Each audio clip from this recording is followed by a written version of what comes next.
കാസർഗോഡ് നീലേശ്വരത്ത് 3 ഇടങ്ങളിൽ മോഷണം. നാരായണകുളങ്ങര ശ്രീ മഹാവിഷ്ണു ക്ഷേത്രത്തിൽ നിന്ന് ഭണ്ഡാരങ്ങൾ ഉൾപ്പെടെ 30,000 രൂപ മോഷ്ടിച്ചു. മോഷ്ടാക്കൾ എത്തിയതിന്റെ CCTV ദൃശ്യങ്ങൾ 24 ലഭിച്ചു. ആദ്യം ആ ദൃശ്യങ്ങളിലേക്കും ചില പ്രതികരണങ്ങളിലേക്കും.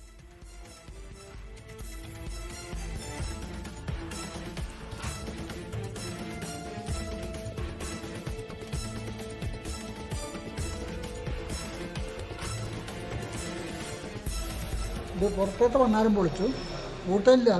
അതിങ്ങനെ അടച്ചു വെക്കലേറ്റു. രണ്ടാമത് ഉള്ളിൽ കയറിയിട്ടാകുമ്പോൾ ആ 5 വണ്ണാരും അതിൻ്റെ ഉള്ളിൽ നിന്ന് കൊണ്ടുപോയി. മണ്ണാരടക്കം എടുത്തിട്ട് പോയതാണ്. മണ്ണാരം പൊളിച്ചതൊന്നുമില്ല. ഇത് പൂട്ട് വാതിലിൻ്റെ ലോക്കലിൽ മുറിച്ചിട്ട് കൊണ്ടുപോയതാണ്.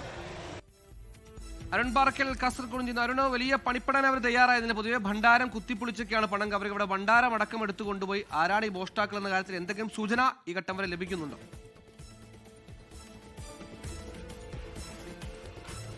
സുഹൈലെ, CCTV ദൃശ്യങ്ങൾ കേന്ദ്രീകരിച്ചാണ് നീലേശ്വരം പോലീസ് പ്രധാനമായും അന്വേഷണം ആരംഭിച്ചിരിക്കുന്നത്.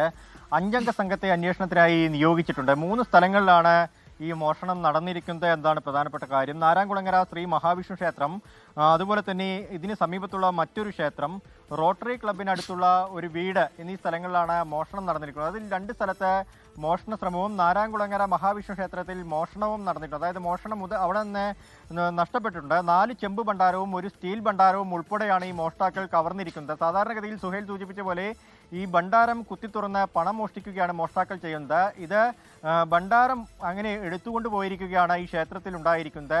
ആ മോഷ്ടാക്കൾ, ദൃശ്യങ്ങളിൽ നിന്ന് മനസ്സിലാവുന്നത്, ആ മോഷ്ടാക്കൾ പാൻറ്റും ഷർട്ടുമൊക്കെ ധരിച്ച ആളുകളാണ്. മാസ്ക് വെച്ചും ടവൽ കൊണ്ട് കെട്ടിയുമൊക്കെ മുഖം മറിച്ചിട്ടുണ്ട്. തുടർന്ന് 2 മണിക്കും 4 മണിക്കും ഇടയിലാണ് ഈ മോഷണം. ഇന്ന് പുലർച്ചെയാണ് മോഷണം നടന്നിരിക്കുന്നത്. അത് 2 മണിക്കും 4 മണിക്കും ഇടയിലാണ്. 3 ഇടങ്ങളിലും 3 സമയങ്ങളായി 2 മണിക്കും 4 മണിക്കും ഇടയിൽ 3 സമയങ്ങളിലായാണ് ഈ മോഷണം നടന്നിരിക്കുന്നത് എന്നതാണ് പ്രധാനപ്പെട്ട കാര്യം. അതിൽ ഈ നാരായണകുളങ്ങര മഹാവിഷ്ണു ക്ഷേത്രത്തിൽ നിന്ന് 30,000 രൂപയുടെ സാമഗ്രികൾ മോഷണം പോയിട്ടുണ്ട്. സുഹൈൽ, എന്തായാലും ഈ പറഞ്ഞതുപോലെ ഇൻസൈഡൊക്കെ ചെയ്ത് ബാഗൊക്കെ ഇട്ട് ജോലിക്ക് പോകുന്ന മട്ടിലാണ് മോഷ്ടാക്കൾ ഇറങ്ങിയത്. ഭണ്ഡാരം കുത്തിപ്പൊളിച്ചില്ല, ഭണ്ഡാരത്തോടക്കം എടുത്ത് മോഷ്ടിക്കുകയാണ് ചെയ്തത്. ലോകത്തെവിടെയായാലും ഏത് സമയത്തും 24 വാർത്തകളും ഓഗ്മെന്റഡ് റിയാലിറ്റി പാക്കേജുകളും എക്സ്പ്ലെയിനറുകളും വിശദമായി കാണാൻ ഞങ്ങളുടെ YouTube ചാനൽ നിങ്ങൾക്ക് സബ്സ്ക്രൈബ് ചെയ്യാം.